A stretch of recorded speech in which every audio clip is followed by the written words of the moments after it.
সুলতা আজকে ঘি রঙের জামদানি শাড়ি পরেছে, যার উপর লাল রঙের কাজ। রঞ্জনকেও সেই রঙের একটা পাঞ্জাবি দিয়েছে। খোপায় মালা দিয়েছে, কপালে সিঁদুরের টিপ, চোখে কাজ। এতেই দারুণ লাগছে সুলতাকে। রঞ্জন পোশাক পরে বের হতেই দুইজনেই বাইরে বের হলো।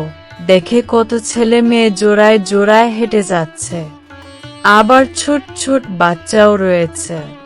কি গো দেখছো ওদের? হু বলে মাথা দুলালো রঞ্জন। আবারও হঠাৎ না দেখা জন্মের আগেই চলে যাওয়া মেয়েটাকে মনে পড়ল। মাঝে মাঝেই মনে পড়ে রঞ্জনের, ও থাকলে কত বড় হতো, কি করতো। কি গহু বলেই চুপ করে গেলে। কি বলবো, আজ সরস্বতী পূজা। জানি তি, পরশু জিজ্ঞেস করলাম, বলতে পারলে কুই? রঞ্জন বোকার মতো চুপ করে রইল।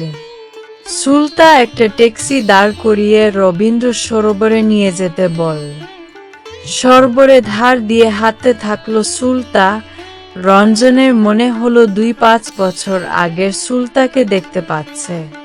প্রথমবার কলকাতায় আনবার পরে রবীন্দ্র সরোবর দেখাতে এনেছিল। এমন করেই সেজেছিল সুলতা, ও বিয়েতে পাওয়া পাঞ্জাবির একটা পরেছেন। কি গো অমন করে কি দেখছ? সুলতার কথায় ধ্যান ভাঙল রঞ্জনে। কি বললেন না? তোমাকে দেখছি। সুলতা লজ্জিত মুখে বল, এই বুড়ির মধ্যে কি আর দেখবে? চারিদিকে দেখো কত পরী। কি যে বলো তুমি বুড়ি, আমি কি যুবক নাকি? তোমার চোখে আমি আজও দেখি আমার সর্বনাশ। রঞ্জনের মুখেও কেমন রক্তিম আভা ফুটে উঠল। তোমাকে আজ কাব্যে পেয়েছে নাকি সু? সেবার কিন্তু তোমার পেয়েছেন। রঞ্জন বলল, আর কি বয়স আছে সু, সেবারও এমন কিছু একটা ছিন। দলে দলে ছেলে মেয়েরা এসেছেন। আমি তোমার হাত ধরে হেঁটে যাচ্ছিলাম। তখন সবকিছু কি সহজ সুন্দর ছিল, তাই না? এখনো সব আছে, তুমি আছি। হয়তো আমাদের দেহের বয়স হয়েছে, ভালোবাসার বয়স হয়নি, হবে না। ভালোবাসা যে চিরযৌবন। সু কি পরের জন্মে বিশ্বাস কর। করি কি করি না ঠিক জানি না কেন গি।